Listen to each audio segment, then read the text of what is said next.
Ladies and gentlemen, let's get ready to rumble!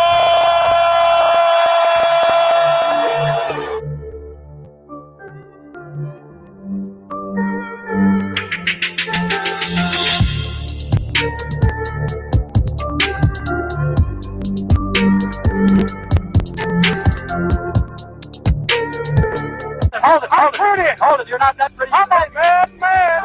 I took up the wall. I took up the wall.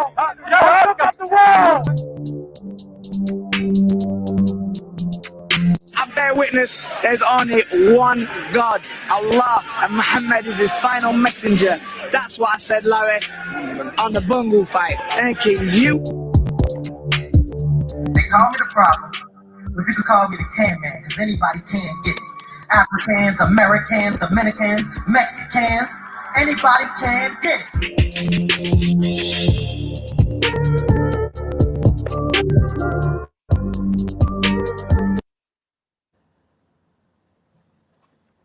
How y'all doing, ladies and gentlemen? Welcome to Split Decision episode 73. With me today, I have a very, very special guest, the one and only Bill OG Haney.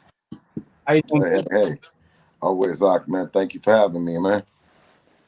Pleasure having you on Split Decision yet again. Last time I talked to you, Bill, Tio, he was claiming that the Devin Haney fight is going to happen 3 to 5 years from now.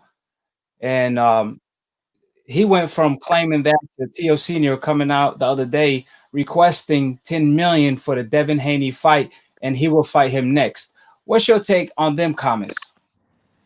I mean, I'm glad they come into their senses, that they know that it's going to be a big event, whenever it takes place, and for how much ever. Before, yesterday, like Devin said yesterday, they were saying that Devin hadn't fought nobody, and he needed to prove more. And today they're asking for $10 million, probably 10 times what he received with Lomachenko. But that's not me. That's not up for me to debate about the money. It's just we're ready. We're ready for the fight. We asked for the fight, and let's see, can Eddie and Bob and Tio and Devin come to agreement? Right. 10 million is a lot of money. Devin Haney is a big star. Tio is also a big star. But a lot of fans feel that him requesting for 10 million is a way to block the fight from happening. To that you say what? Well, I don't want to speak about the money too much. That I devalue Teofimo and devalue Devin at the same time. So I'm reluctant to speak on the money. The one thing that I can say is that he's he knows what he's in for. He knows what kind of fight it would be. So to request 10 million, shit. Right. I don't know. Yeah. So is Teofimo Lopez getting 10 million for Composis or even Josh Taylor? Yeah, Would you think he will make that much amount of money against either one of them guys? Yeah, well, like I said, I don't know actually how much that he's going to make in his future earnings. I know that a $10 million fight or asking for 10 million for Devin, you know what I mean, is quite a compliment compared to what you was talking about him, the other day about 3 to 5 years, and he needs to prove more, he needs to do other things. So you know what I mean, we celebrate the fact that he does want to make the fight. How and how much is going to be made for, that'll all depend on when the negotiations happen. Right. Now, when it comes to negotiations, when it comes to the AKHi status, it's all about how much money you bring into the table. That's what it comes down to. Now, I pulled in some numbers. Obviously, people lie, women lie, numbers don't lie. And Devin Haney net worth in 2020 is 5 million, and compared to Teofimo net worth in 2020 is 2.59 million. Devin Haney got paid for Gamboa fight twice as much as Teo did for Lomachenko. So how is Teo the A plus plus side stat, side as he claimed, when Devin making twice as much? Do you think that the A plus plus side status is Mhm. No, I overstatement? mean, I would say being that Lomachenko, he beat Lomachenko, and Lomachenko had the remaining belts, the WBC, WBO, WBA, and the IBF, and then now Devin has the WBC belt. That would give Teofimo, you know what I mean, pretty good chance that he's speaking from a Resume A standpoint. side, well, A side position being that it's ESPN. It's kind of like old media has been driving the quote unquote undisputed story, so they've gained a little bit of traction. He has some momentum. He has the belts. So I wouldn't let anything that I would remark stand in the way from the fight happening, arguing about A side and B side. To answer your question about it, if he is the A side, he's gonna lose anyway. If he's the B side, he's gonna lose. Right, right. Now, obviously, like I pointed out earlier, we don't really know how much Tio's asking for the Josh Taylor fight.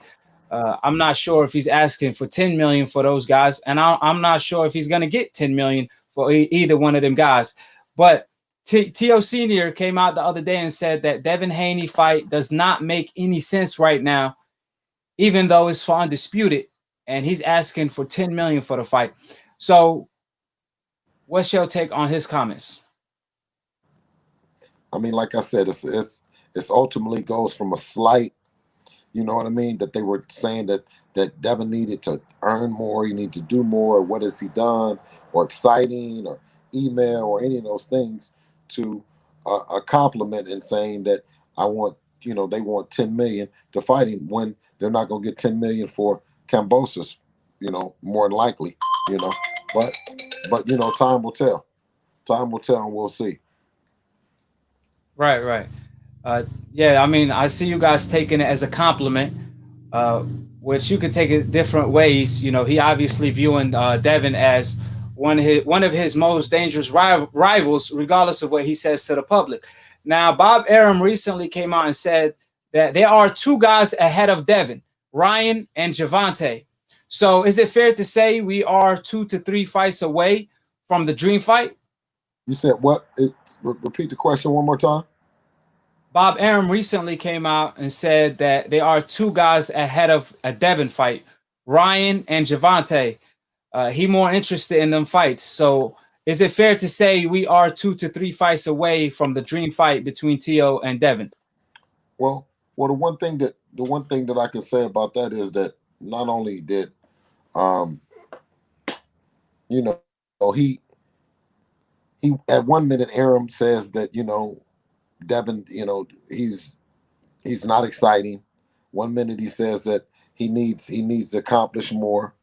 1 minute he says that the money fight is um, with Luke Campbell and also with Tank, and he says that then maybe he would be an opponent. So with T.O. and his dad asking for 10 million, to me, it's better than what everybody else has been saying. They've not said that they want to fight. They've acted and said everything else different other than they wanted to fight next. So the 10 million is only a compliment that he knows that he needs a significant payday to fight Devin. And shit, I can't disagree with him and say that Devin ain't the motherfucker that I know he is. He ain't the bad, you know, he ain't the fighter, the opponent that the kind of fighter that will cause anybody a problem. Right, right. Now, what does Eddie Hearn think about the $10 million request? Because he looked hella shocked to me when T.O. Senior asked for it in person. So have you talked to Eddie, and what his take on that 10 million? Uh, well, John. All right. Okay. Well, actually, I had I haven't talked to Eddie since he last had the since I haven't talked to Eddie since San Antonio. But one thing that Eddie knows is that Devin's name is in the hat with any of the top fighters for any of the big fights. Right, right. Now, since Ryan and Javante, they are supposedly fighting each other, which is leaving Devin Haney and Teofimo names out there alone to fight each other. So is the fight closer to happening than projected by Bob Arum, since Javante and Ryan pretty much out of the way if they do fight next? Well, according to Bob, that maybe if the fight doesn't happen with Tio, doesn't happen with Luke, the winner of Luke and Ryan, which he's hoping that it'll be Ryan. And then if that happens, then he'll beat Cambosos, and then he's hoping for Ryan. Or he's hoping for Tank. Or he's hoping for Ryan and Tank. Right? He's hoping for a lot of shit while Devin sits across from me right here without an opponent. Right. You see what I'm saying? To make the biggest fight of the beginning of the year. But they choose to not make that fight now and to say that they're gonna make a fight with Cambosos and asking for after they fight Cambosos, maybe, that they want 10 million. So, me, I have to be as optimistic as I possibly can because, obviously they was lying and bullshitting at first. And now he kind of, starting to tell the truth, but they want, I won't say an exuberant amount of money, but they want the most money in the lightweight division right now to make the biggest fights. And I know that Devin is the best fighter in the division, and how the money split is going to go. Like I said before when we came on, I don't want to overstep or I don't want to misstep on the money, but I do want to just carefully point out that he was bullshitting all up until now. So we're going to honestly see if he comes to the table and really wants to negotiate when and if that may be. Right, right. Yeah, as far as the money, it's Tio who's asking for 10 million. Devin just won a fight, but it's Tio and his father. They requested the 10 million. Now, a potential Well, opponent for Devin yesterday, Haney. the day before that, not to cut you off, he said that his minimum was 5 million.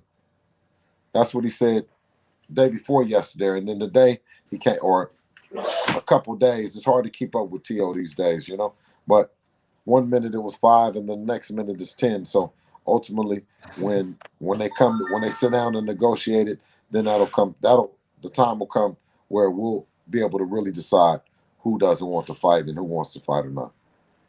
Yeah, that sure went up real quick. It went from 0 to 100 real quick. But he made 1 million, 1.25 million fighting a Lomachenko, and that was supposedly top 2 pound for pound at the time. So to call Devin a nobody and request 10 million, wouldn't you say that's contradiction on his behalf?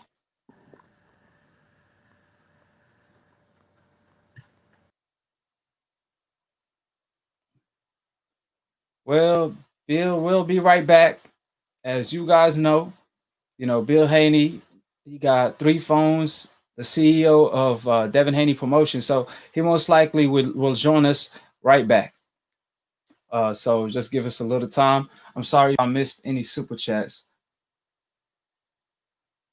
But shout out to everybody in the chat. Shout out to OG Swag. Shout out to everybody that's tuning in.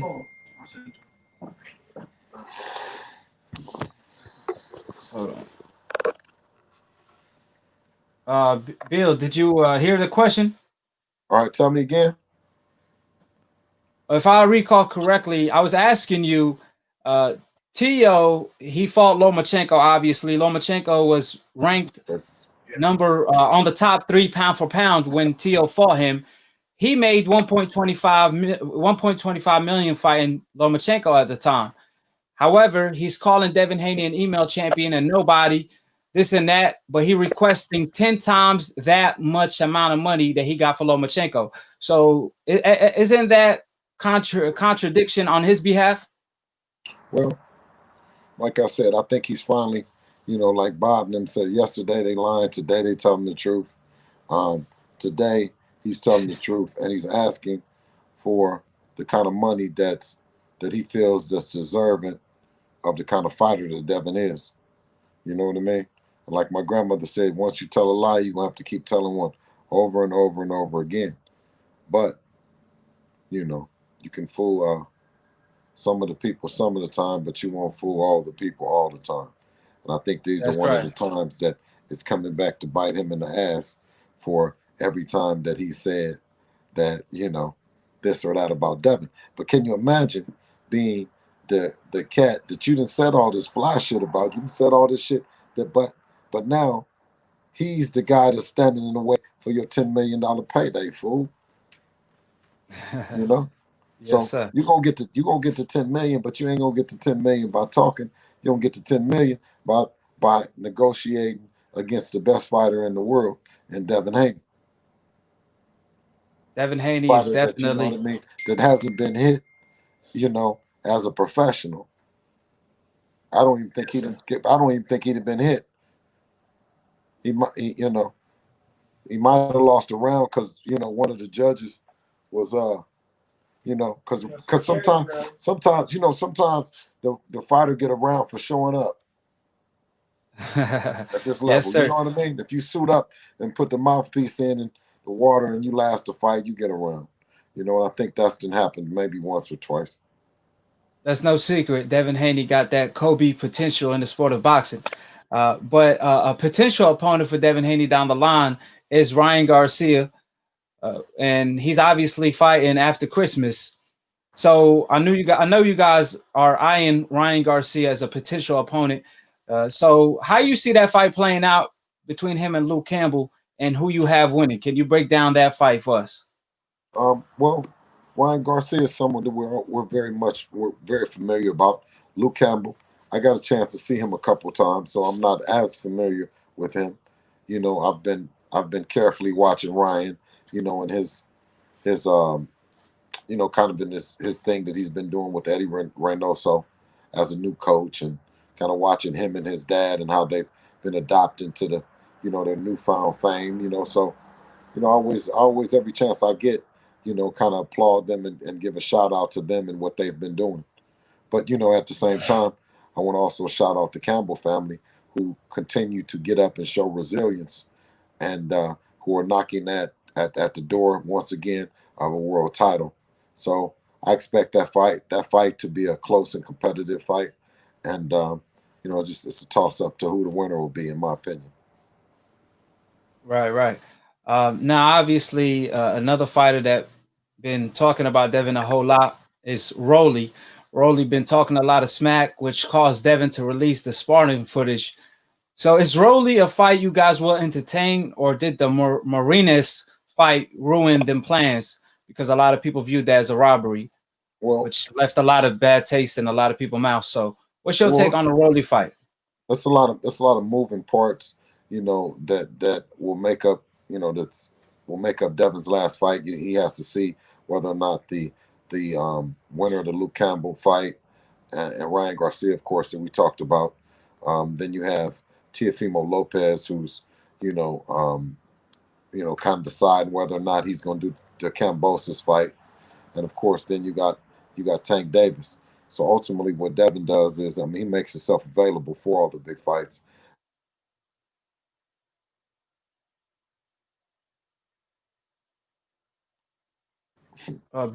Bill, you breaking up a little bit.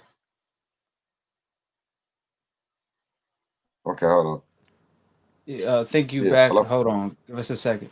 Yeah, you Hello? left us with Yeah. Devin Haney looking to fight, the best opponent available. Oh yeah. You know, Well, you wanna, you know, yeah. take us back Yeah. like Wanna, like 30 seconds.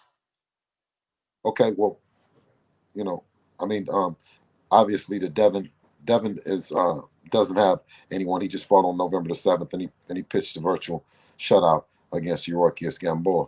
So the intention of Devin is that he always waits to make the biggest fights happen.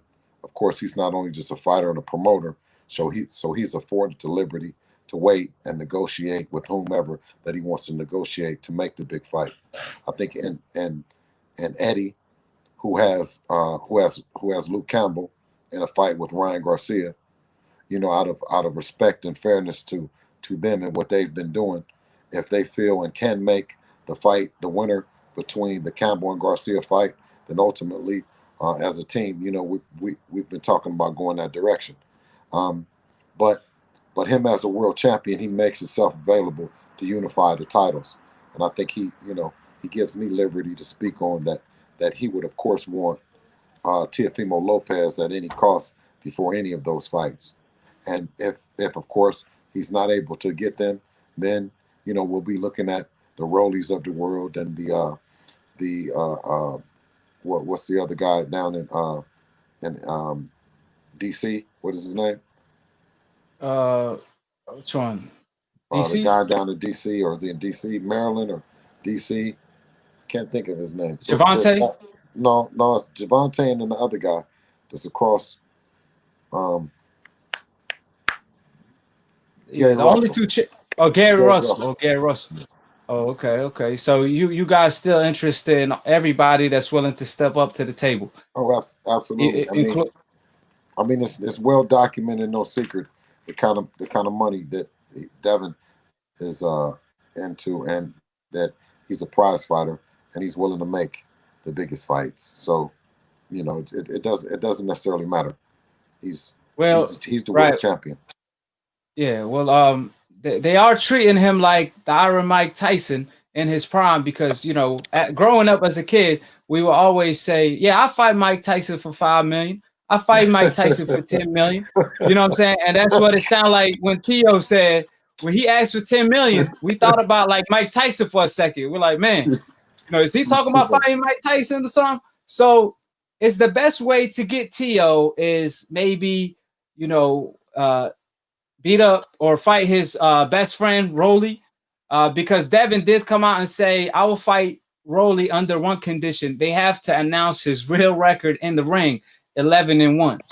So, is that the main I think condition you guys want? Well, no, I would want a condition that we would get Teofimo next. I mean that's ultimately the conditions that we're looking for, is that our next opponent be an opponent that's either the big fight, or it's the fight that leads up to the big fight. If I could have my way about it, I'm sure Devin probably will be saying the same thing, because he was adamant about wanting to the guy Jackson Martinez to get back on Rolly. So On Rolly. yeah. Yeah. Speaking of, Rolly is still carrying his belt everywhere. He felt like he won the fight. Who did you have winning that fight? And how did you have it scored?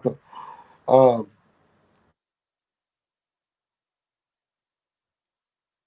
Bill, you breaking up. Hold on, Bill. You're breaking up a little bit. Can you respond to the question again? what do you think? That nigga lost.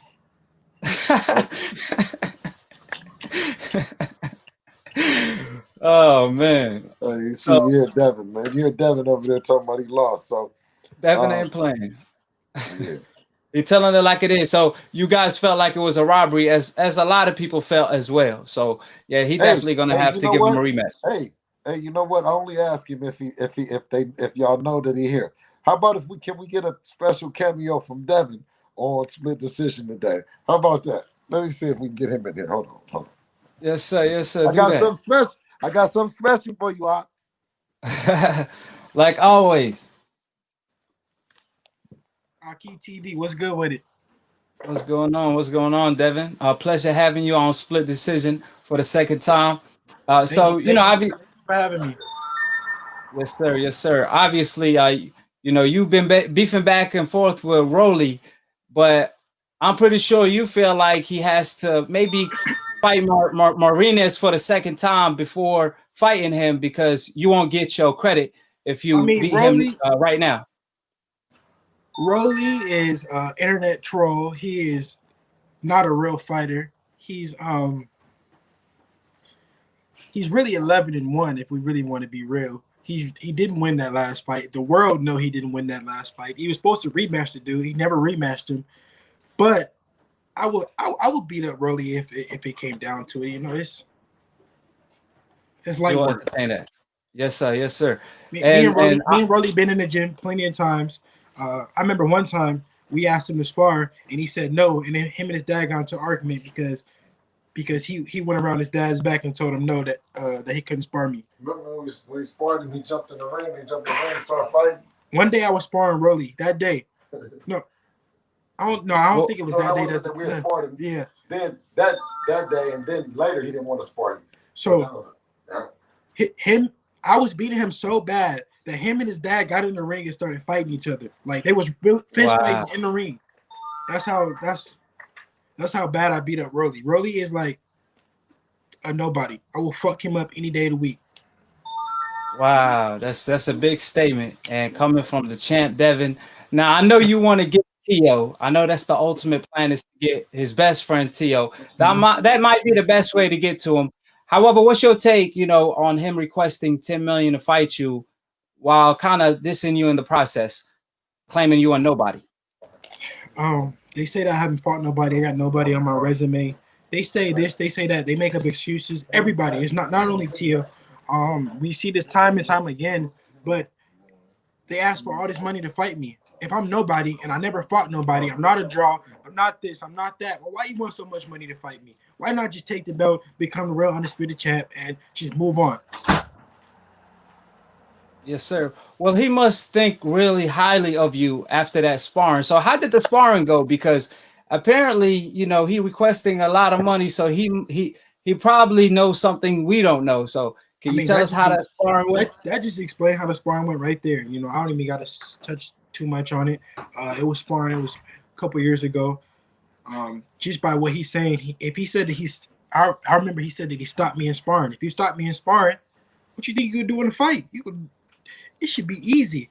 When y'all was together, you told him you couldn't even hit me. So how did you end up stopping me? Exactly. When we met up, and then you say shit. When we met up in person, the truth came out. I told him you couldn't hit me. You stopped me. Why you said you stopped me? You didn't have nothing to say. So that just explains how the sparring went right there. I don't even need to touch on it too much because I want to make a big fight. I want to make a fight happen. Well, what we didn't know is that you made more money against Gamboa than Teofimo did against Lomachenko. I think the whole world was shocked at that news, just to prove that you are the money guy in the division because you're getting paid the most. And so what's your take? Yeah. And I don't want to make it about money because it's not about money, but it is about money. I'm not even going to lie. I can't even sit here and bullshit you. He talked about he won 10 million. It's about money. When I talk about money and how much I'm making compared to how much these guys making, then it's not about money.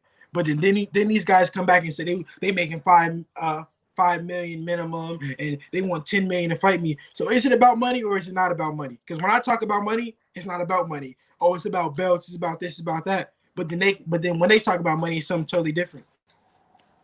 Right. Because that's that I got all receipts to back my stuff up.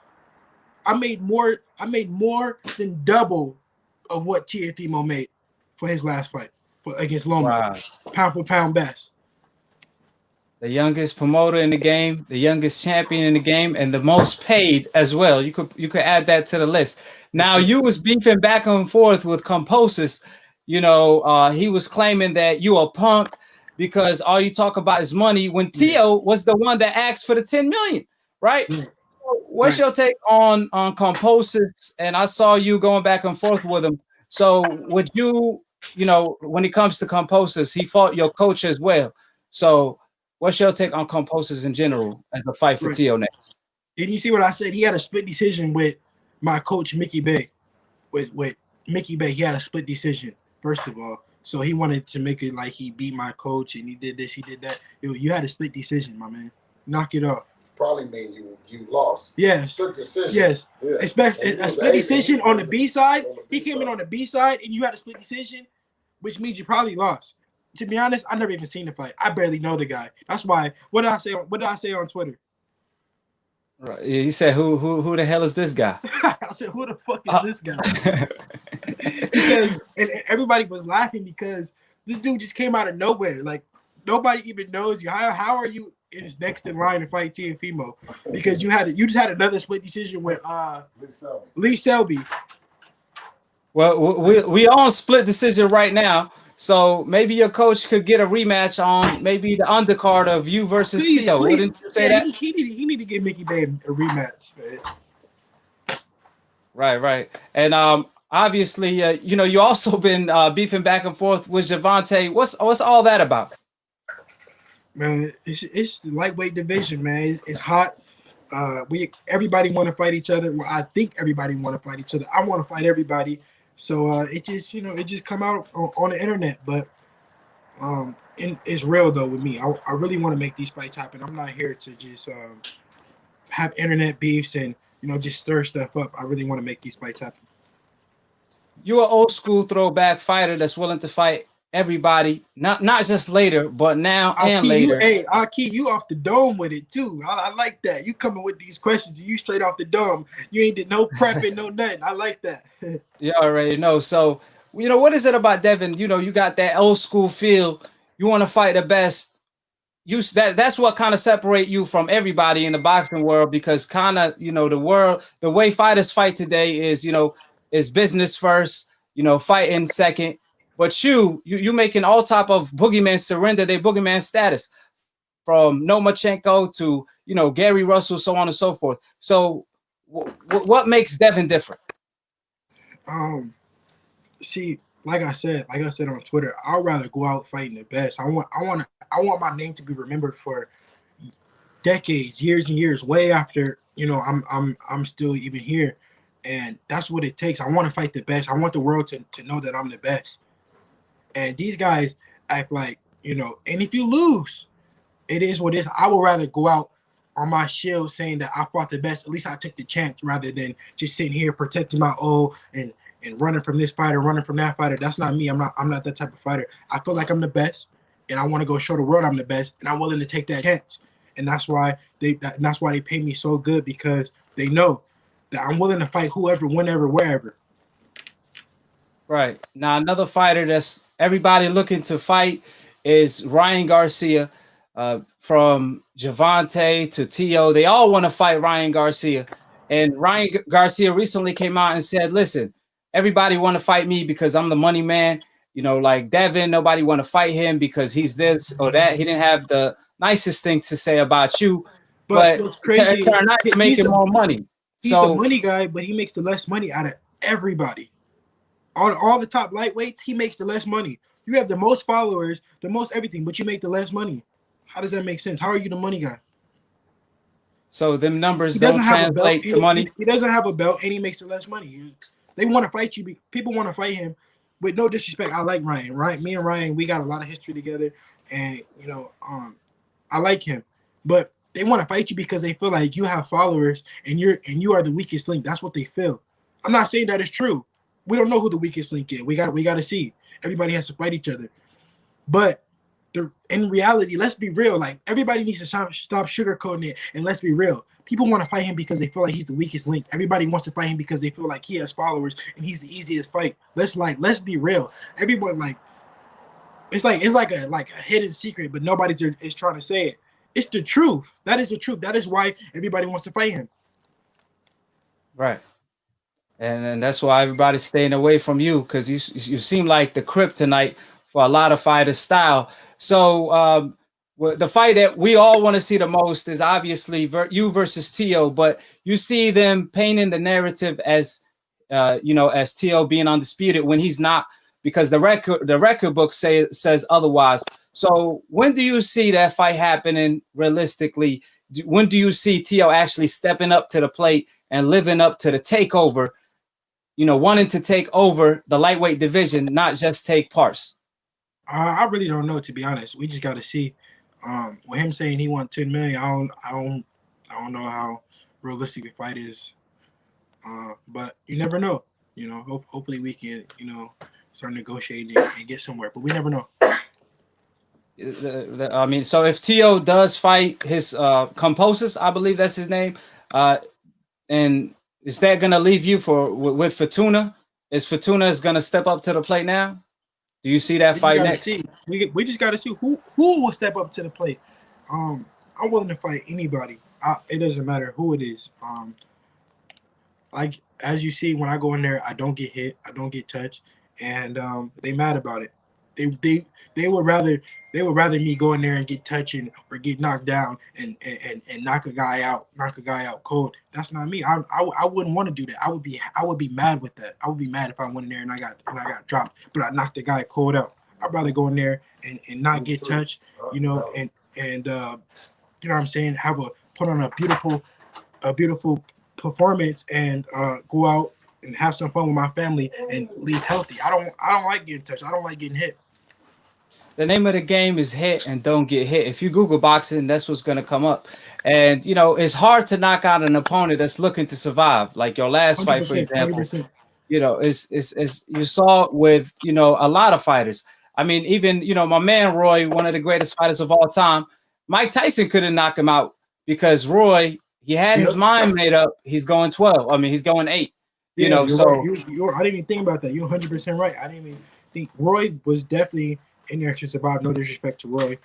Obviously, Mike Tyson is Mike Tyson. He's heavyweight. He's a crazy puncher. Everybody knows that. So, but exactly, Mike couldn't knock him out because he went in there. He was like a cat. He was going to survive. He was doing anything to survive.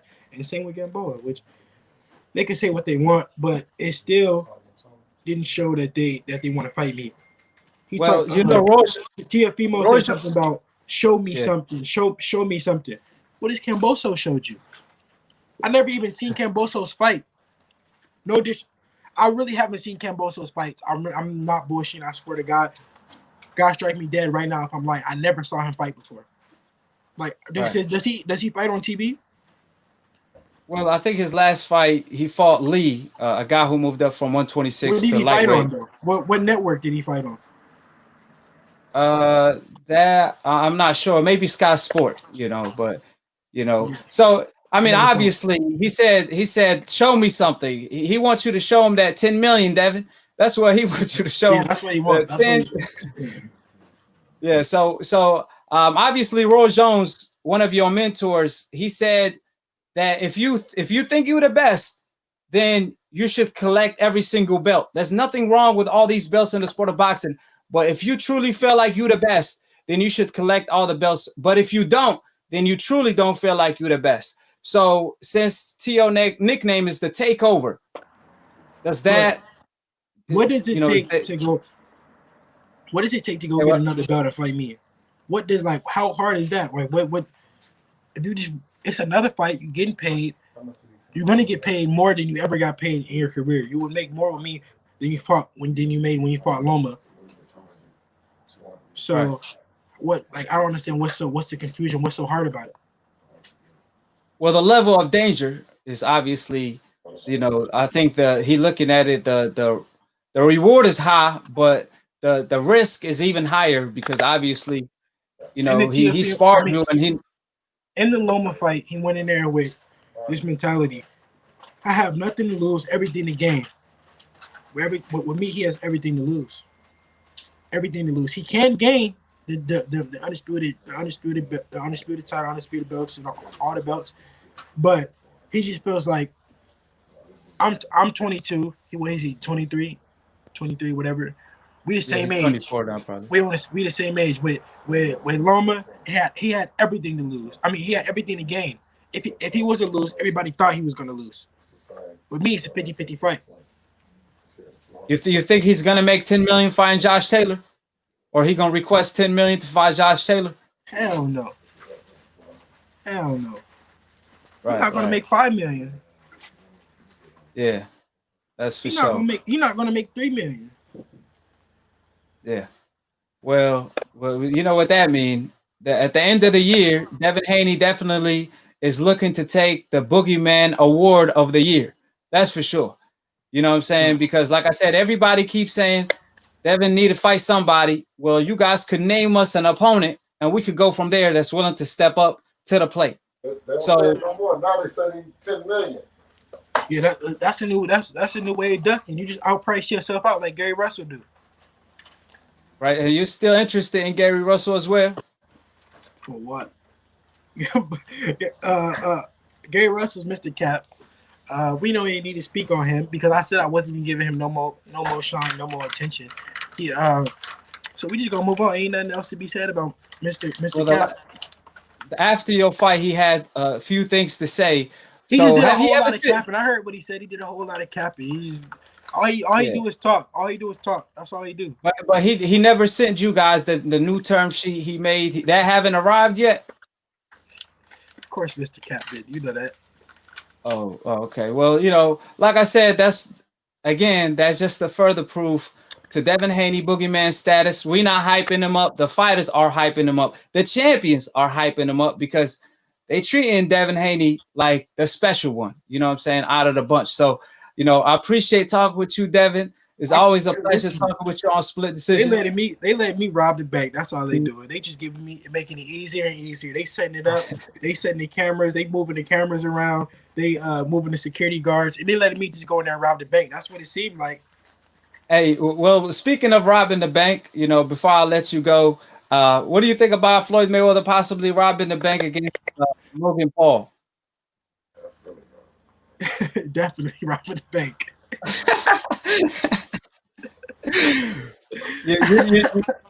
Is Logan Paul like a heavyweight? Oh no, what he is? I think so. Oh. I think he almost a heavyweight. So is that allowed for like a 147 pounder to fight a heavyweight? Like you think that's going to be allowed? Oh, exhibition, right. It's an exhibition, so you can do whatever you want to do. Yeah, because Shaq even fought Oscar De La Hoya and Shea Mosley at one point. I remember that. That's right. Well, hey, the way you going at the path and the rate you going, you're going to be a money made in no time. Because, like I said, if you're making twice as Tio against Gamboa, man, that's shocking to hear, even to the fans. More than double. More than double what Teofimo made. More than double. Right. Well, what's your take on Gervonta claiming that your car is not paid for, or whatever he said on Twitter? What's your take on that? Y'all see what I just got? The new car I just got paid in cash. So what can he say? Right. And when it comes to Gervonta, he looking to fight Ryan. And I asked you last time if Gervonta won it, you know, he could tell Floyd Mayweather to make the fight happen. So do you ever see yourself fighting Gervonta at some point? Do you think that fight will happen? Because it's a lot of doubt. I think at one point in life it'll happen. Hopefully, you know, I want to speak these things into existence. I can't be going into this stuff negative and say it because, you know, you never know what may happen. So yeah, I think so. I think we'll fight. Yeah. Yeah, you definitely got to be optimistic about all the fights, and definitely Devin Haney, the past, present, and future in the sport of boxing, potential pound for pound, and all of the above. You know, so always a pleasure talking with you, Devin, and appreciate the love and support. Hell yeah, thank you, Aki. Yes, sir. All right, Bill. I appreciate you, Bill. Hey, without a doubt, bro. Yes, sir. Hey, appreciate it. You know, it's always something special when we get together, man. You dig? You already know that, and I appreciate it. Thank you, brother. And I appreciate you bringing the champ on the show, the youngest champion in the world, Devin Haney, the youngest promoter, and all the above. Let me go ahead and read the super chats real quick. I was the one that tagged you on IG. I appreciate you, my brother. Yeah, always tag me with the news because that's how I stay upgraded. That's another super chat as well. Trey said Devin got him all running. Yes, sir. So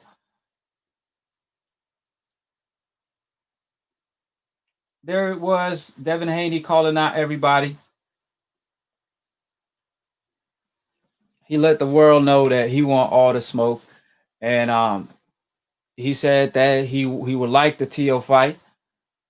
He wants to be optimistic. That's why he's speaking in a positive tone. That's what you got to do in today's time. Speak it, believe it, receive it. And that's why we always say actions speak louder than word. And Devin Haney is willing to back up his words with action. So I'm going to go ahead and open up the line so you guys could call in. I'm not going to be on for too long.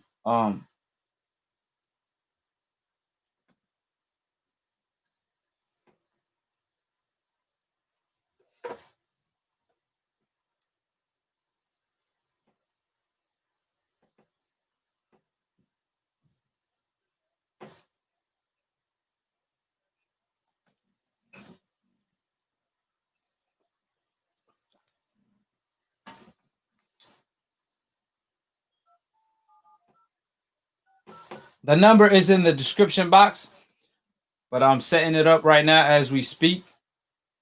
Matter of fact, I already got a caller.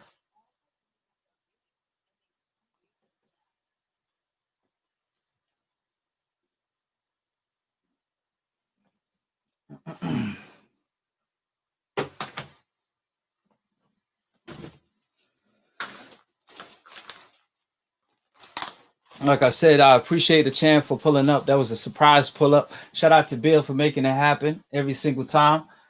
Shout out to the Boogeyman, the youngest promoter, the youngest champion in the world, Devin Haney. But let me go ahead and pick up the first call. How you doing, AKHi? Who this is and where you calling from? Oh, hold on. I got to connect you. Hold on. Can you hear me? Yeah, I can hear you. What's going on? You know, Philly had to call. Haven't talked to you in a while, man. Yes, sir. Talk to me. What's going on? Man, chilling, man. Listen, man. It's a lot of chit chat. I ain't like what Teofimo did, saying that he wanted 5 and then 10 million. Come on, bro. That you running. Don't do that. Make them look bad. Yeah. So yeah, I mean, I feel the same way because I really thought Tio was gonna fight Devin, especially the way he was talking right after the Lomachenko fight. He said, if Devin Haney won it, if the 2-time email champion won it, he could get it next. I don't think they're gonna fight me. So me hearing all of that, I thought it was on. You know what I'm saying? I started promoting the fight, and now it went from he went from saying 2 to 3 years. I mean, 3 to 5 years from now, Devin got to build his name. This and that and the third, but all of a sudden, Tio Senior, he's asking for 10 million. I mean, that's a lot of money, ain't it? 10 million. That's like when Keith asked for 10 million to fight Errol Spence. Come on, man. That's too much money, man. Like he just got paid what, $1.5 million or $1 million with Lomachenko. Come on, dude. You're asking for too much right now. He's thinking he's too much. Nah, you don't do that, bro. But at the end of the day, if you do want to fight this guy and you calling yourself all the belt holders, which he's not right now, you understand? You calling yourself the unified, bro. You got to get that belt, and the young boy is willing to fight you right now. But you put I want 10 million, I want 15 million. Come on, bro. You just made $1.5 million. What is like? It don't make no sense. You just need to say that just to see if they give it to you. Eddie Hearns is not a dummy. He's not going to give you 5 or 10 million just to fight him. They will go and fight somebody else. Right. Yeah, that's what I'm saying. I mean, asking for 10 times the amount he made against Lomachenko, that's definitely overpricing himself. I mean, we're trying to be optimistic about the fight. Bill trying to say, we're going to try to give it to him. But, yeah, it's going to be hard to find 10 million for Tio because, like I said, if he's not asking for 10 million for Josh Taylor, if he's not asking for 10 million against anybody else, like Ryan even, then why ask for 10 million against Devin, who you trashing? I mean, he been trashing him throughout, the Lomachenko fight and afterwards. So, like I said, keep the same energy, don't flip. And Tio definitely not keeping the same energy. He contradicting himself because he want to say Devin is a nobody. He ain't fought nobody. But you want 10 million to fight this nobody. I mean, what sense does it make? So, he definitely have to live up to his nickname, to take over, because at the moment he is taking parts. So he might want to change his nickname if he's looking to go to bypass Devin.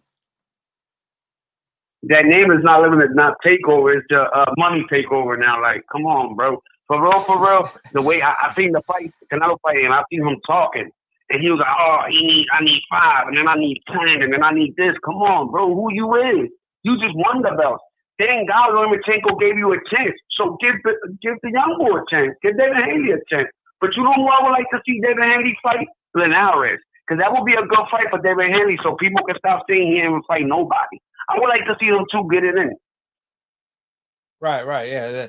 I think Linares might step up to the plate, from what, but I mean, Devin Haney said he will knock out Linares, but I would love to see that fight. I think Linares, Fortuna, Gary Russell are great, are good opponents if Teofimo doesn't step up to the plate, which that might be the case. You know what I mean? So we should go ahead and look forward to other opponents. You know what I'm saying? Because I don't think Teo's going to take the fight. I think Linares will be a good fight with David Haney because, Linares been on that weight class for years, and he was reigning champ in that weight class. You understand? And at the end of the day, Linares is a good candidate. The first one that knocked Lomachenko down, you understand? The first one who fought Lomachenko and gave him a hell of a fight. So why not get it? Y'all get it in, and let's see what David Haney can do in that fight. And if David Haney come out successful with the victory, now you can't say he haven't fought nobody. Right. You can. And when a person say, "Oh, he haven't fought nobody," yeah, he fought an old Gamboa, but he made Gamboa look like shit. When Gamboa went all 12 rounds with Gervonta Davis, and made Davis look a little bad. Even made Davis fatigue. But the young boy put it on Gamboa. That's just the problem with if you don't get knockouts. Oh, he's not a knock. He's nobody. Bro, he beat him up.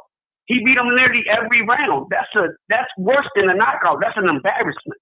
That's an embarrassment. Yeah, I mean, look, yeah, right. I mean, Roy Jones, for example, even Mike Tyson couldn't knock out Roy Jones. Who Mike is way bigger than. He a heavyweight, a knockout puncher, but it was because Roy was looking to survive. You're not going to be able to stop somebody that's looking to survive. And Gamboa off the jump, he knew, he was like, man, Devin, he been telling me that he gonna end my career. You know what? My plan is to go 12. He wasn't trying to win. Like with Terrence Crawford, you saw Gamboa, he went out swinging because he wanted either to win or lose swinging. He didn't care if he was going to get knocked out. He took the risk. He even managed to hurt Terrence Crawford at a certain sequence during the fight, right? Now, yeah, and against Gervonta, like I pointed out before, when Devin Haney told me, Gervonta had 2 black eyes fighting Gamboa. I thought he was taking shots. I didn't think I didn't know he was sincere. And when I saw the footage, I was like, damn, he did have 2 black eyes. So yeah, to dominate. Yeah. Yeah. You can take the stage. Now you talk. Yeah, but it's just they making that weight class so dumb. Like these people fighting. No, get it in. Make it. They should make a Super 6 tournament like they did like years ago. A Super 6 tournament at 135 to see who comes the best in that tournament. It'd be the hottest tournament too if they do that.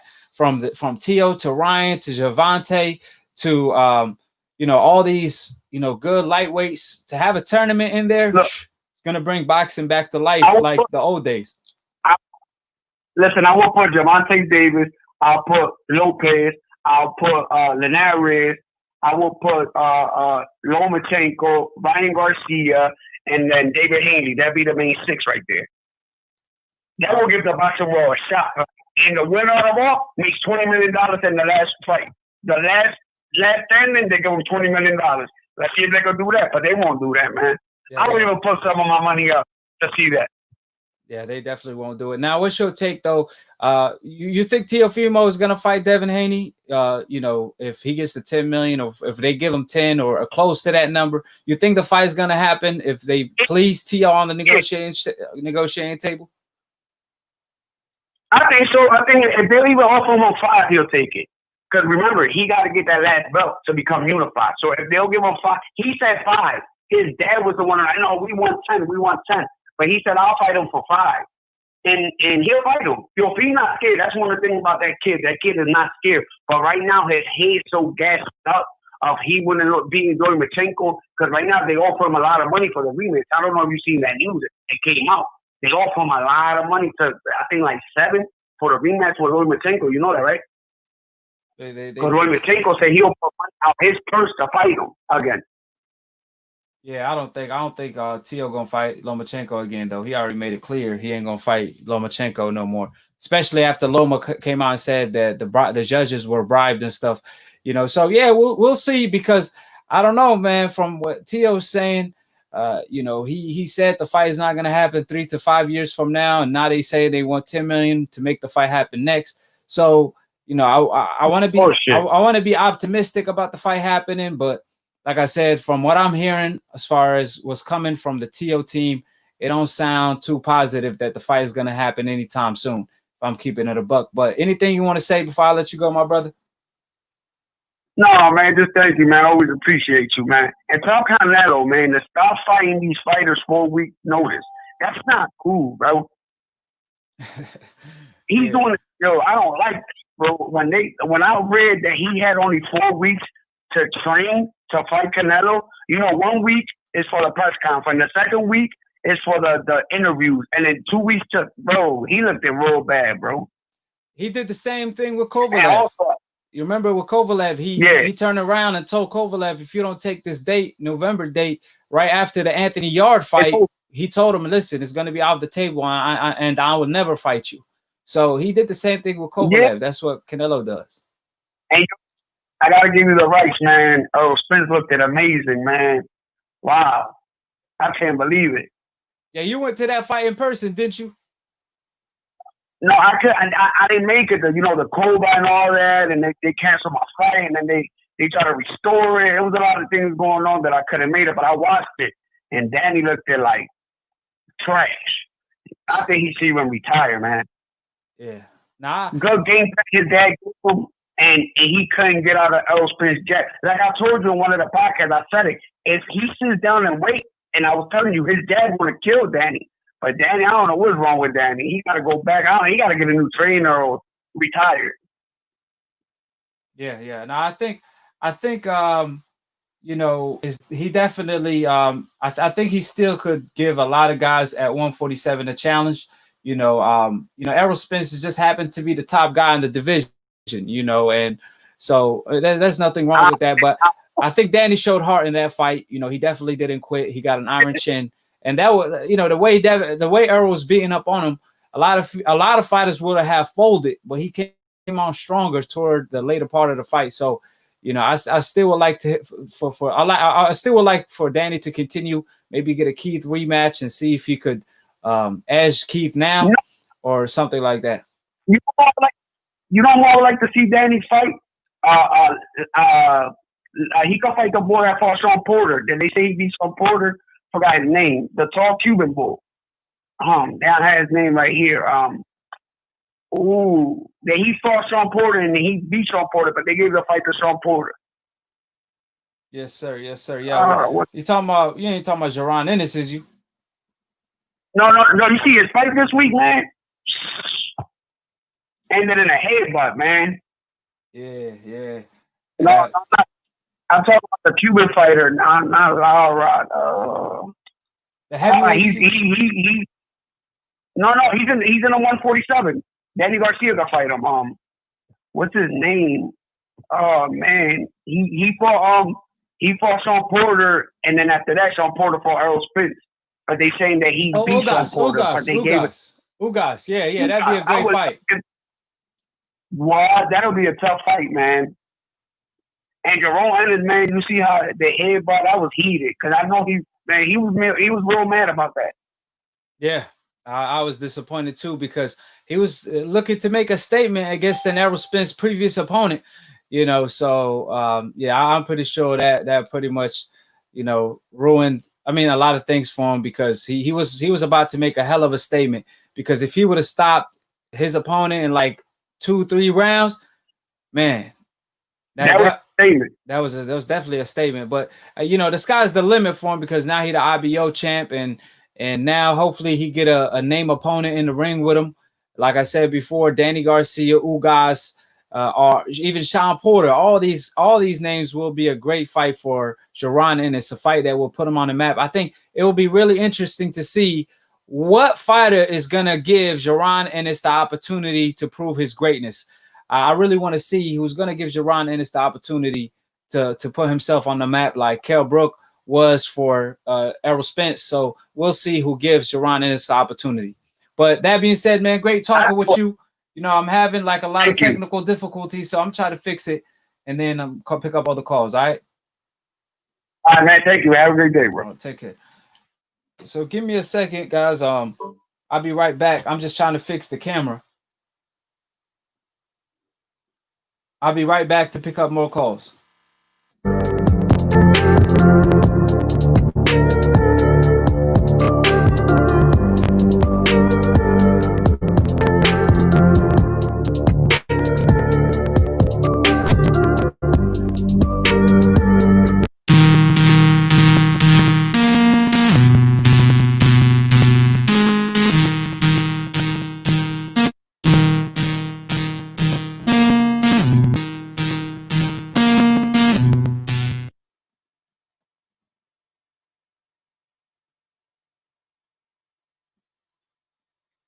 There's a lot of blur that's taking place. I didn't know when it happened. Obviously, I mix master engineer all my work, so hang in there with me. I think I'm still, facing the same issue. So I'm gonna go ahead and pick up calls, and I'm gonna end the show early. I'm only gonna take a few. So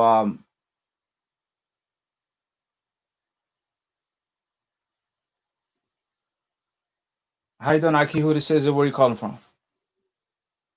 It's Kev from Detroit calling in. Yes, sir. Talk to me. Yeah, I was touching on what that last guy said. Like Teofimo, he trying to take. He already thinking he made money Mayweather status, and trying to go for the gusto already. But a lot of these young dudes don't realize that.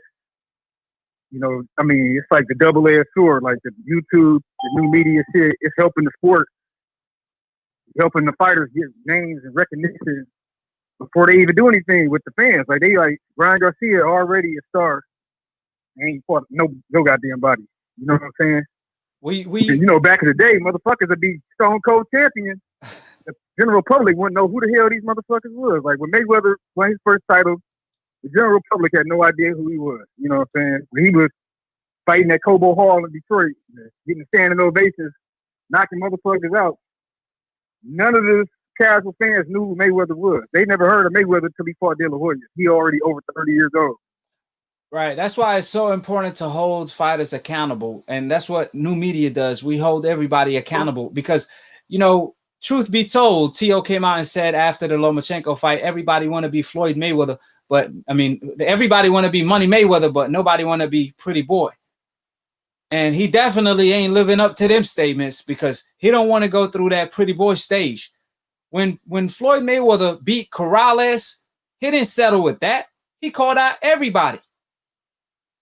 Devin Haney remind me of Pretty Boy Floyd because Devin is calling out all the dangerous opponents, all the dangerous names, all the hard punchers, all the name of fighters from T.O. to Javante, this early because he want all the smoke, just like Floyd Mayweather did when he was Pretty Boy, right? And you talked about like Ryan Garcia, for example. Remember, Ryan Garcia is our version of Oscar De La Hoya. And back in the day, when Oscar De La Hoya first came to the game, he was a gold medalist. But he was in the lion's den with everybody. He fought everybody and everybody. Right. He fought Pernell Whitaker. Right. He fought, Trinidad. He even fought Floyd Mayweather and Manny Pacquiao as his last two fights, just to show you what kind of names Oscar De La Hoya been in the ring with.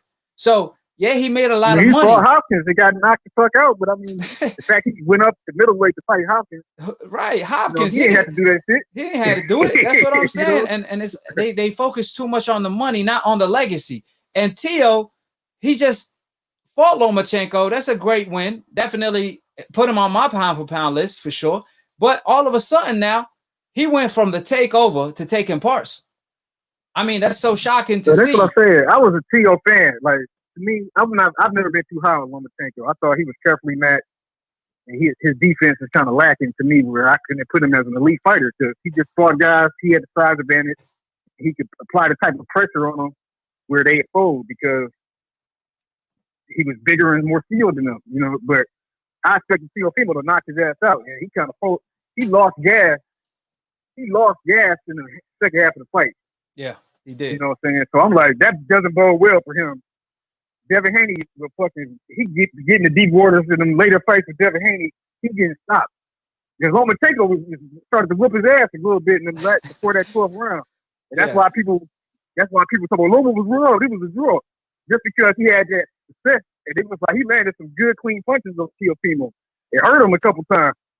And that's what gave him the excuse to make it. And I was like, it should have been a shutout at least against Lomachenko. You know what I'm saying? So yeah. I mean, I definitely kind of lost stock in my eyes in that fight. Yeah, and I'm thinking he need to go up to 140 because the 135, it might be the weight cut that's affecting his stamina. But you know, Nakatani, he barely made it out of that fight. You know, we saw Nakatani is just one of those tough motherfuckers. Yeah, he'd probably be hard to get out of there with anybody. Probably have a hard time getting him out the box. Right. You know, Teofimo, he avoided Devin. He know Devin Haney could beat him. That's all I have to say about that. But I think he needs to take the fight anyway because I think he's going to lose. He goes to 140 and fight one of the champions up there, he's going to lose. Yeah, I mean, I think Tio is good. Sorry, I think Tio is good, but what Tio is doing, first of all, when it came to that Lomachenko fight, just to point out, he did win the 12th round. You know, that was one of his best rounds. But yeah, he seemed to gas out toward the later part of the fight. Maybe it's the weight cut. Maybe it's just, you know, his stamina overall. But we eventually going to see. I was impressed by Tio, but the later rounds, you know, obviously even Devin Haney, he probably looking at that and like he probably thinking to himself, I could beat Tio not just from the outside, like that Japanese fighter gave him a lot of trouble. I could also take it to the inside and give Tio hell, right?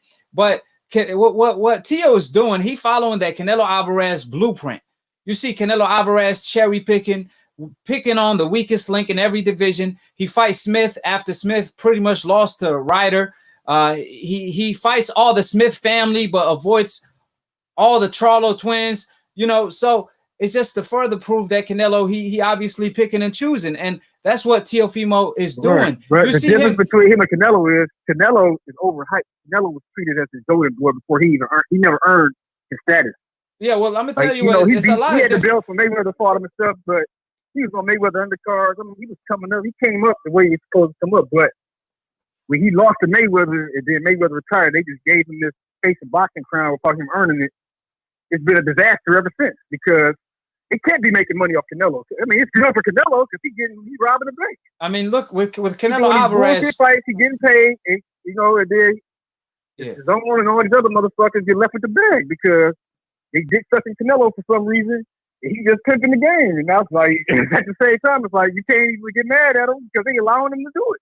Yeah, I mean, obviously they want him to keep his record pretty. They don't want him to have the same fate as Kovalev if he's going to fight all the brothers. But what the point I'm trying to make is Canelo, you see him fight all the European fighters. You see him fight all the Smith family, but you don't see him fighting the American style fighters, the Black American style fighters, the fighters on the coincidental list like the Charlos, the Andres of the world, because that's his kryptonite. And that's the fighters that have been dominating the game from the jump are the fighters on the coincidental list. And you see Tio, you see him fight Lomachenko, a European fighter, a good fighter, and no doubt about it. And now he's looking to fight Josh Taylor, another great fighter, in my humble opinion. I think he's a good fighter, right? But you see him avoid the American fighters. You see him not looking, you know, he not trying to fight Devin Haney. He's asking for $10 million. Gervonta's a big name, but he rather fight Josh Taylor instead. He not interested in Gervonta. He claiming he the A side when the A side is all about how much money you're bringing in, and Gervonta is definitely the biggest star. So the comparison I made is Canelo and Tio. You see them fight these European fighters, but they don't want to fight these fighters on the coincidental list because they already know what time it is. And with Canelo Alvarez, he don't speak any English, like Chris Tucker said on Rush Hour. You know, he don't speak any English, so he don't contradict himself as much because you know, the worstest weapon in the world, like my man Dante says, is that freaking camera. And Tio, he loves to talk, but that camera is becoming, you know, the worstest weapon for him, because every time he talks, he's shooting himself in the leg. He telling too much. Right. He ended up contradicting himself on a whole lot of different occasions. So, you know, at the end of the day, the mistake he'll make it is he don't have a country behind him. He not Mexican. He don't got the Mexican fan. Like Canelo could be a Mexican hero and lean on that. Yeah, for his public support, or the WBC is clearly biased. They letting him see. He on PEDs. They didn't let him take the clenbuterol and raise the limit to how much to be in your system before you fail the test. So he can easily run a cycle and he can basically, they just gave him a license to cheat. So yes sir. This is ridiculous. I'm like, why is this Canelo fiasco? How the favoritism? How they just champion this? They just put this guy in place. It's like a scam, man. And like, when people gonna get tired of this shit, man. You know what I'm saying? If you're gonna be the best and face the be the fucking best, then you gotta fucking earn that shit. You know what I'm saying? All these motherfuckers dick ride, scared of their favorite fighter going against real competition or the person next in line. Because at the end of the day, I don't give a fuck about Undisputed, none of that shit.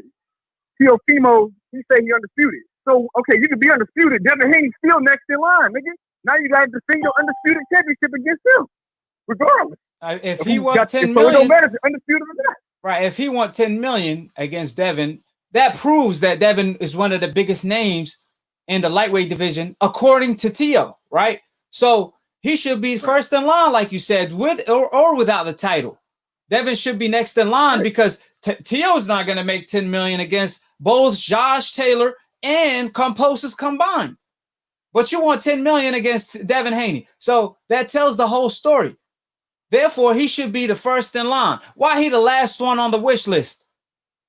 Clearly, like I said, he favors the European style. He favors the fighters from the European style. They more beatable.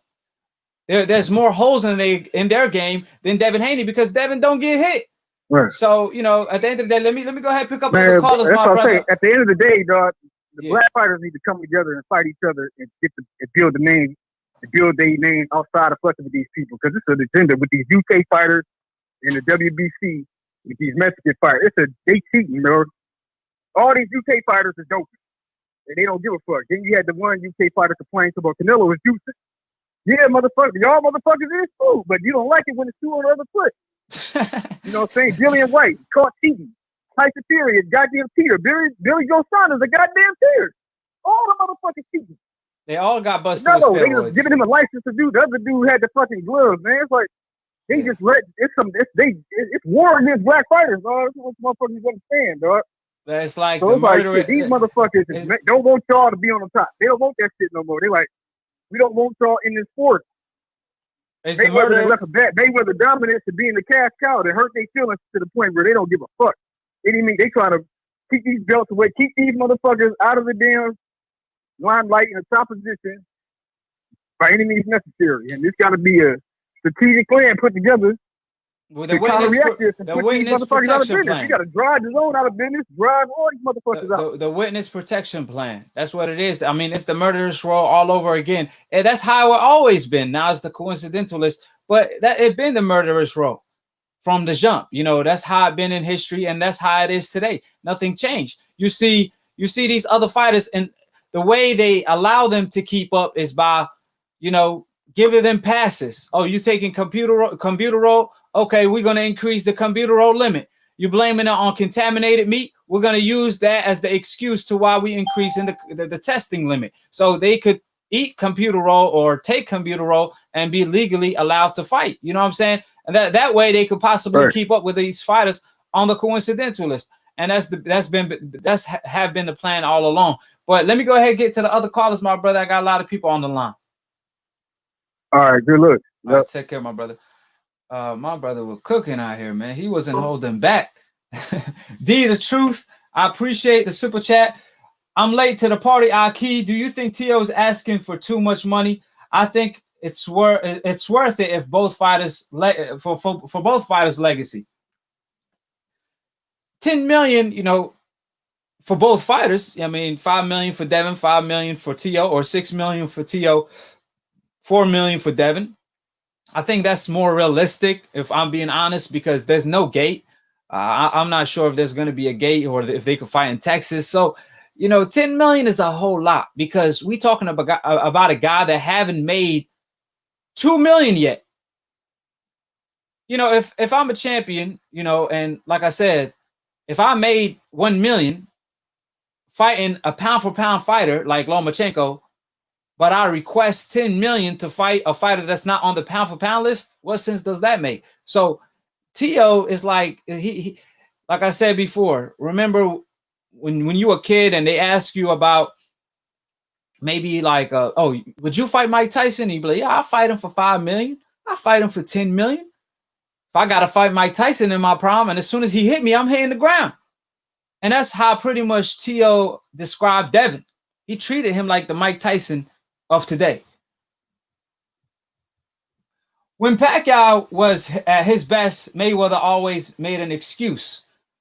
See, that's why you decafs won't call in, because you decafs will get slapped by the truth in order to face reality. Manny Pacquiao, he didn't want to take a steroid test. He didn't want to get tested by random drug testing. USADA, Olympic-style drug testing. Manny Pacquiao, at his best, in 2008, turned down a Floyd Mayweather fight for $50 million guaranteed with 50-50 split on the line, all because of a needle test. So either he was on something or he was ducking Floyd Mayweather. You can have it either way. This is what the facts say. But you see how they twist the facts. They twist it around. They want to accuse Floyd Mayweather of ducking. They want to say Floyd Mayweather was a businessman. When Money Mayweather, we're not even talking about Pretty Boy, because Pretty Boy fought everybody. Pretty Boy was just like Devin Haney today. He was the most feared. Nobody wanted to fight him.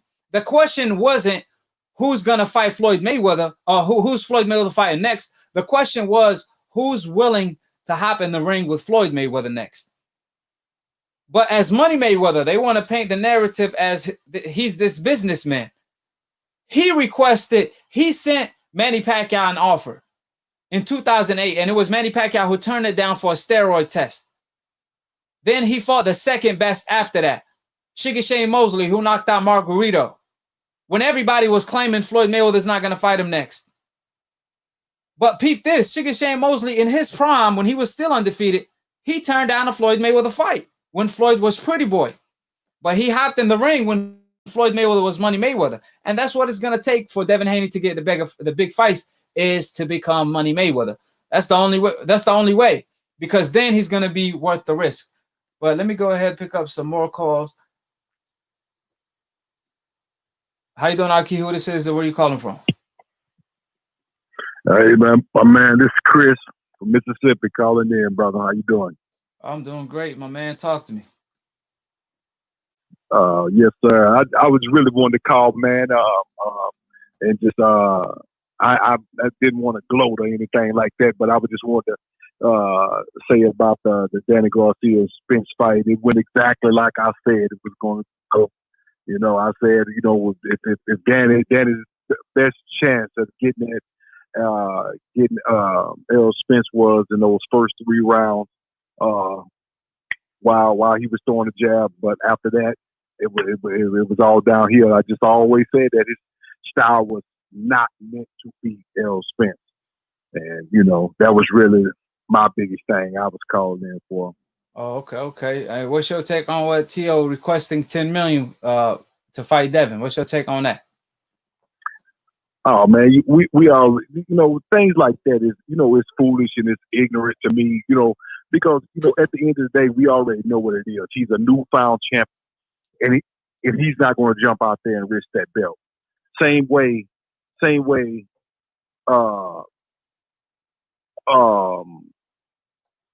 Sean Porter didn't want to risk his belt initially to Errol Spence. Errol Spence called him as soon as he got a belt.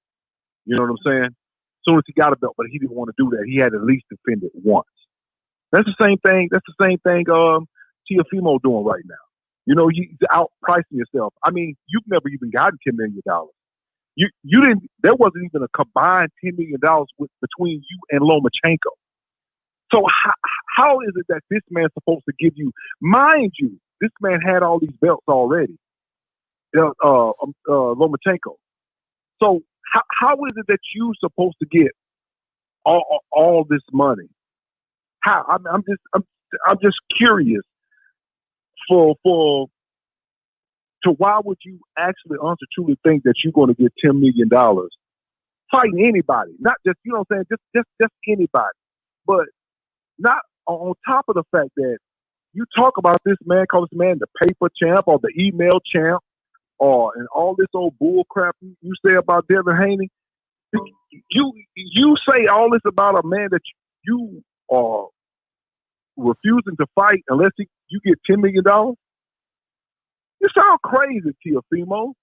You sound crazy. You make me want. I really didn't want to talk about that only because we already know what it is. But at the end of the day, we already know it's foolish of you to even think something like that. Why even get on TV and say that?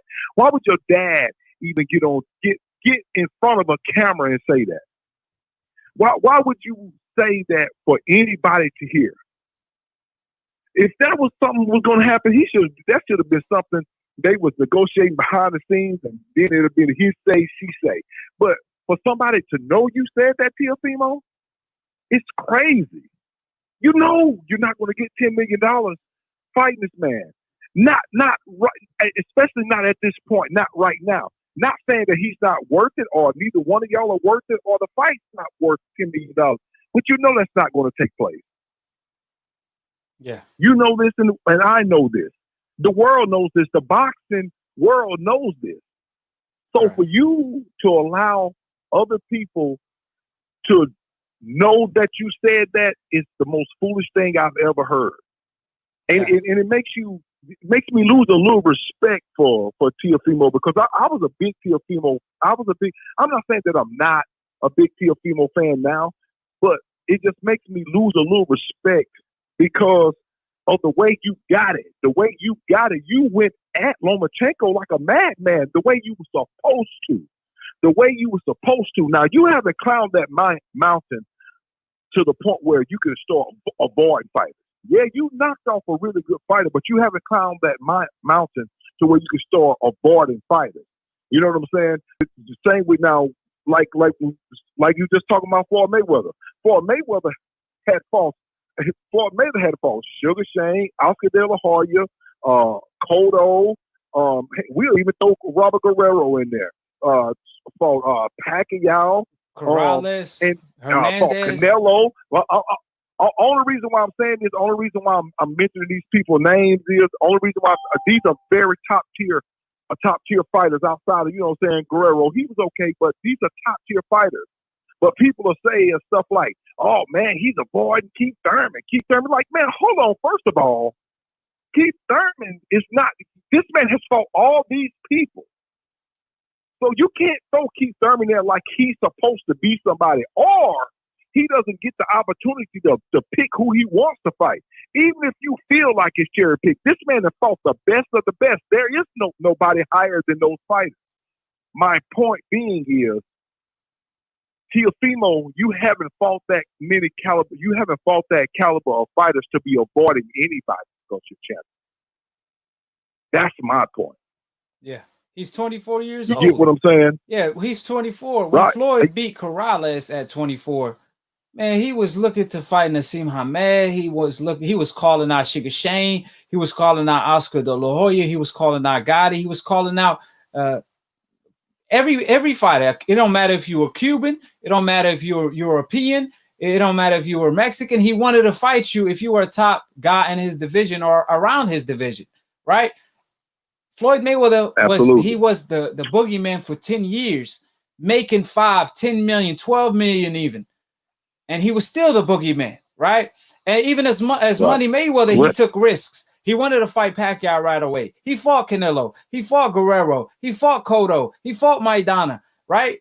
And you got, Tio on the other hand, is off the jump. He's requesting 10 million, to fight Devin now when he haven't made close to that.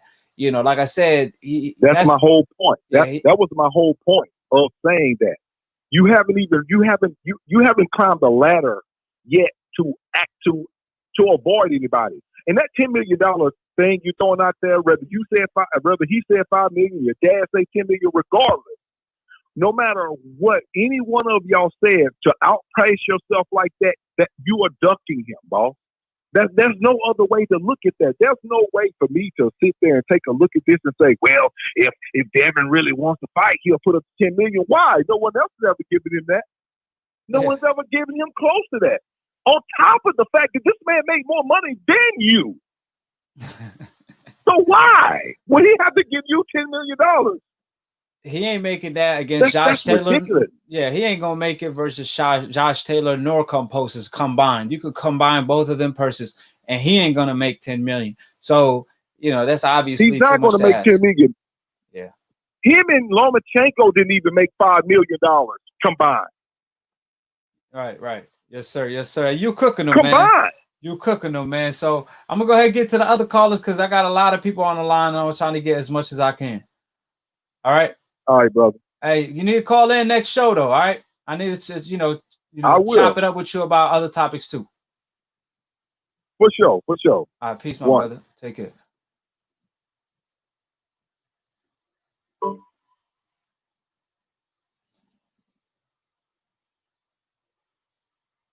Let me touch on something about this boxing game. Pick up 251. I got you.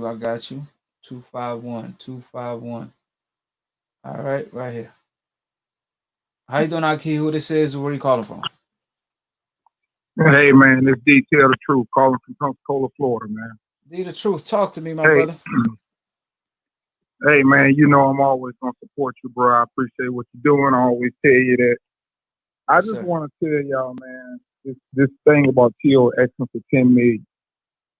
Yes, it may be a lot of money, but that's where the boxing game is going, man.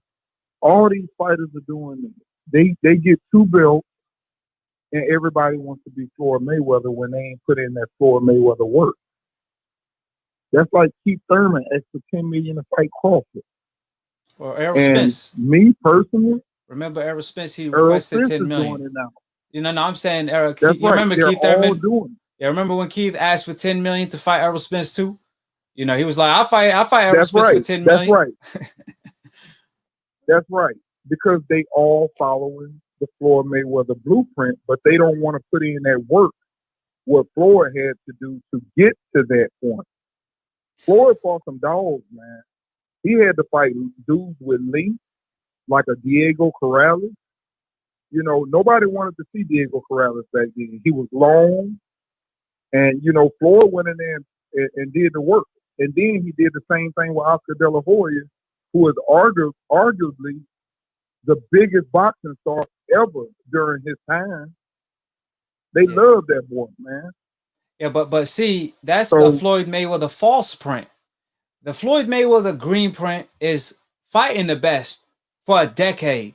And then once you become Money May or the cash cow, then you select the biggest fights, the biggest money fights. Floyd Mayweather fought, when he became Money Mayweather, he fought Oscar De La Hoya, Ricky Hatton.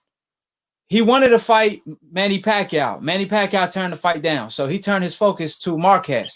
Then he fought Sugar Shane Mosley. Then he fought, Ortiz. Then he fought Guerrero, Canelo, Maidana, then Pacquiao. So even as Money Mayweather, he still fought the biggest money fight available. So if T.O.'s claiming Devin is the biggest money fight, if he already want to skip the pretty boy stage and want to go to Money Mayweather, if Devin is his biggest money fight because he requesting $10 million for it, then he should be on the first of the line. He should be fighting him next. He shouldn't be trying to push him 3 to 5 years from now. But let me read this super chat real quick. Fellow from Omaha, Nebraska. What up, AKHi? I appreciate it. Shout out to Nebraska. Shout out to everybody from Nebraska. But yeah, so like I said, T.O. things, what he's saying is not adding up. At first, he said Devin a nobody. If he wanted, he could get it. He an email champion. But he requested a title through email to avoid Devin Haney. He following the Lomachenko blueprint. He ordered witness protection. And that's what, you know what I mean? So at the end of the day, that's why it's catching up to T.O. because he's contradicting himself on more than one occasion. He want to call Devin a nobody, but he also want to ask for 10 million, right? And then he want to say Devin ain't fought nobody.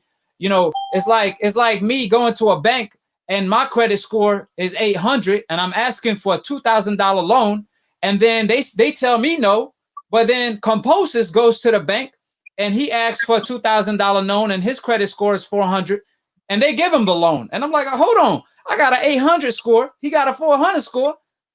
How did he get the loan and I didn't? That was the Dante analogy. No, so the point that I'm trying to make, Devin is the money man. Devin is a bigger than Composis, but you see T.O. fighting Composis with no problem, but he don't want to fight Devin at all. But for the people that say, oh well, that's his mandatory. Well, if roles are reversed and Composis is Devin Haney mandatory, and Composis is the WBC champion, I promise you, T.O. will be looking to fight Composis, not the mandatory Devin, because Undisputed, a unification trumps a mandatory any given day of the week. I appreciate the super chat, live, learn, adapt. I appreciate the super chat. Thank you. Yeah. So, anything else you want to say, my brother, before I go on to the next couple calls, because my computer about to die and I'm trying to get as many people as I can. Okay, I'm gonna try not to hold you up. Well, what you just said is 100% true. And sometimes, when we want to meet that medium number, sometimes we do holler out a big number, when in reality we might want that 7 million. So maybe he might have just threw that number out there. You got to go to the negotiating table. You got to make sense, of the fight.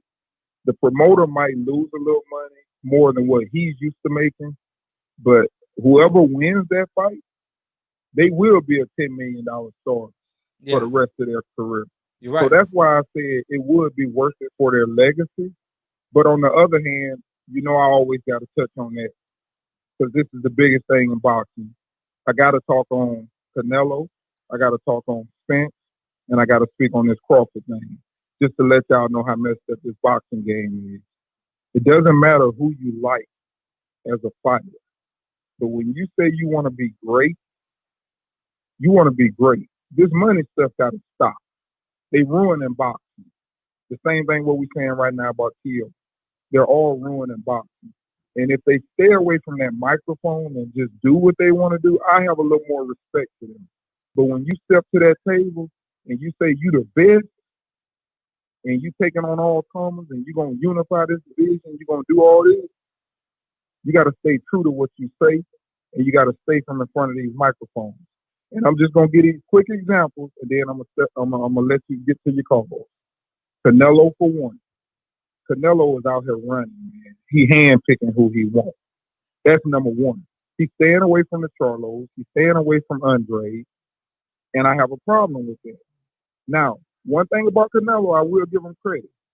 I don't hear Canelo jumping on here sitting up saying, I'm going to unify 168, then I'm going to do this. I don't hear him saying that. See, that's what got Spence in trouble. He said he's going to unify.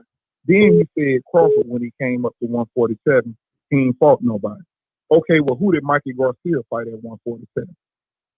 How did he get the fight? That's one.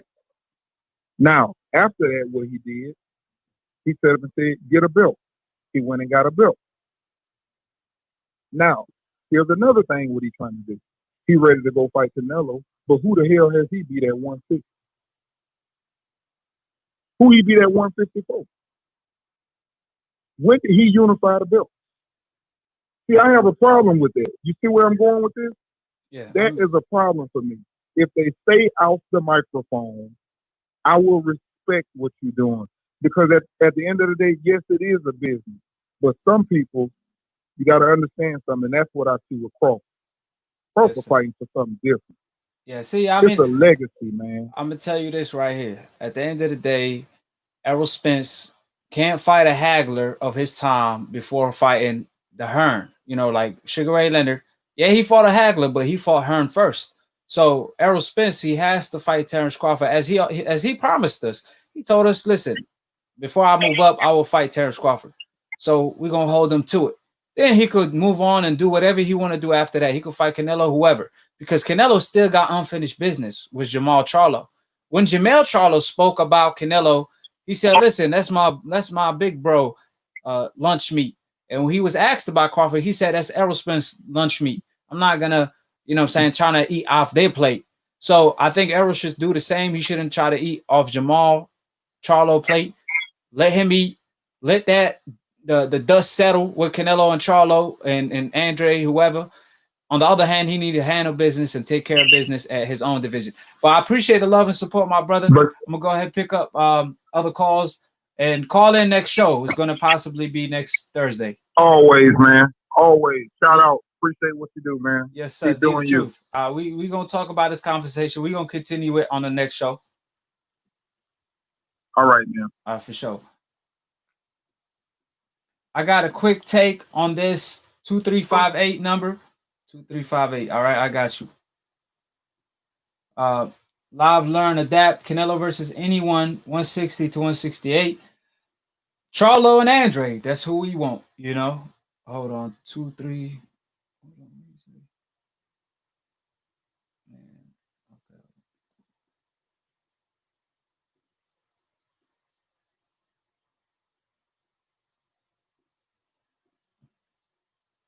How you doing, AKHi? Who this is and where are you calling from? And just to let you guys know, I'm not going to be able to pick up any more calls. So this is going to be the last call because my computer about to die on me. So how you doing, AKHi? Who this is and where are you calling from? Yo, what's happening, AKHi? It's your boy Demetrius, man. Back once again, man. What's going on? Yes, sir. Talk to me. So how you feel about Teofimo asking for 10 million? Yeah, I was gonna piggyback on I think the caller before the last one, I think he was from Detroit. He had a couple of good points about how they're each company is trying to build up their fighters real quick. And the last guy touched on it too, the very last caller. But yeah, I think Teo is a little ahead of himself, but like you said, everybody's doing that now. Everybody's trying to cut corners, trying to get to that 8, possible 9-figure payday. But I was going to say, do you think there's room for people to start, I wouldn't say branching out, but just start focusing on their own companies, kind of how Devin Haney's doing? Him and Bill Haney doing a real good job. Yeah, and it seems like everybody wants to go the Floyd route, so they might as well go the Floyd route because you can't really go the Floyd route if you don't have control of your own destiny. That's what it is. See, Teo, he got the fights he wanted, ain't no doubt about it, right? I mean, you saw him beat you saw him beat Teo Lomachenko to, he got the fight before Devin Haney did, right? But obviously, since he's signed to Bob Arum, he's not, I don't know if he's getting paid what he should, because getting paid 1.2 million for Lomachenko, while Devin Haney getting paid 2 million plus, 2.5 million, possibly 3 million for Gamboa, right? I mean, you would think it's the other way around, but that's just, to show you, that's a further proof that Devin did the right thing, establishing his own company. He's the youngest promoter in the game. So he get the cut for the promotion. He gets the cut for a lot of different things. So he gets to keep a lot of his money. So if he earns, 3 million, he don't have to give 30-40% to his promotional company, because he is the promotional company. His dad is also the trainer. So the dad get 10%, and Bill and Devin gets to take the promotional money as well. So I think fighters should try to implement that more so than just sign to a company or at the end of the day, I'm not gonna try to, it is what it is at the end of the day, but the right thing to do is to establish your own company, because we want to see the fighters, at the end of the day. I mean, I could care less about all the belts. I could care less about what network they fight on. I want to see the fighters fight. So it don't matter if Devin fights on DAZN. It don't matter if Devin Haney fight on PBC. I'm going to tune in to watch Devin. We tuning in to watch Errol. We tuning in to watch Canelo, Wilder, whoever, right? We could care less about the belts. That's why I think that networks should establish a belt, like PBC, for example. They should establish a PBC belt, because there'd be more leverage on their end, kind of like the UFC, if in the MMA. They could do the same thing for boxing. And the fighters, you know, I don't think they should focus on signing too much, because, you know, if you could make your own company the way and have your own promotional company the way Errol Spence is doing, the way Devin Haney is doing, the way the Charlos are doing, right, you better off. But let me read the super chat real quick. Charlos, yeah, that's another good example. What do you think about Errol Spence tweeting ESPN won't cover Fury's situation?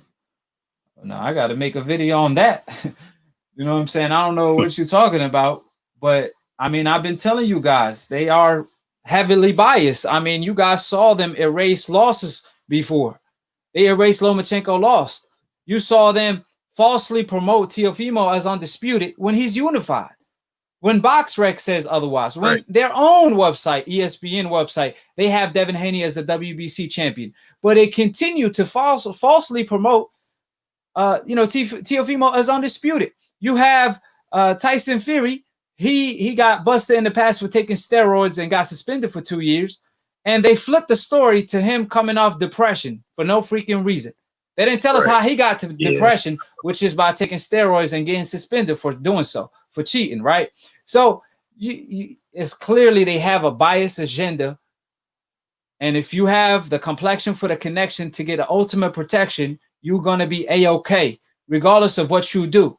You could take shortcuts to success, and they're going to cover up for you. But if you're a fighter on the coincidental list, you better run as fast as you can from them, because they don't got your best interests. You best believe that. I mean, Terrence Crawford seeing a perfect example of that today, how they treated him. You know, so I definitely got to see what he tweeted. Yeah, it is kind of like I said earlier, that caller from Detroit kind of said on it. It's kind of like an attack on, I wouldn't say all black fighters, but it seems like it. Like if you just look at it in a vacuum, it's like Floyd is like I don't want to say a gift and a curse, but he showed people what can be done. He's like, this is the level we could take it to. We could really get to this level and just really be on top of the game and really own your own destiny and still making all the money while you're going at it. But then it's like he kind of left a sour taste in other people's mouth, which is not really, I don't think it's really his fault directly. It could have been anybody, like anybody in his position that would have done the same exact thing. Like, right, him for enjoying his life. But I do feel like they don't want to have 10 other Floyd Mayweathers that just, that can just do what they want, because then it would lessen their own companies, and it wouldn't, it's easier for them to match people and pick and place people when they can just kind of dangle things in front of them, because they don't really have control of their own destiny. For sure. But yeah, hopefully we could continue this conversation on another day. Yeah. My computer about to die on me, so I'm gonna go ahead and end the show. No doubt. But I appreciate you for calling in, though, and I'm sorry for all the other callers. I ran into technical difficulties. I mean, Devin Haney, he shut down split decision. I mean, everything went wrong after he left. I don't know what's going on. Earthquake. The earthquake. Yeah, appreciate it, my brother. No doubt, man. Shout out AKHi, man. Yes, sir. Promotions too, man. Much love, man. 100. Make sure you guys, the people I didn't get to, make sure you guys call in next time. And like I said, I don't know what happened toward the end. I think I'm facing a lot of technical difficulties, but nevertheless, subscribe below, click on the notification bell to get notified every time I post or go live. Shout out to Devin Haney. Shout out to Bill Haney for always making it happen. Follow them on Instagram. I appreciate the love and support. Peace, and we out here.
gentlemen,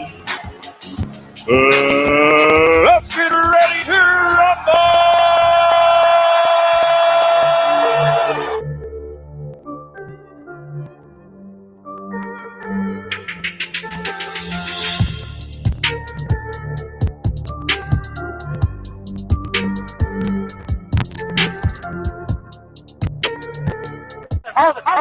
Hold it, you're not that pretty. Come on, man. Wait. I shoot up the wall.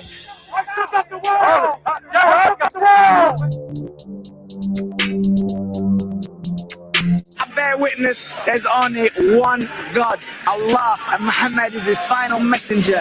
That's what I said, Larry, on the bungle fight. Thank you. You? They call me the problem, but you can call me the can man, because anybody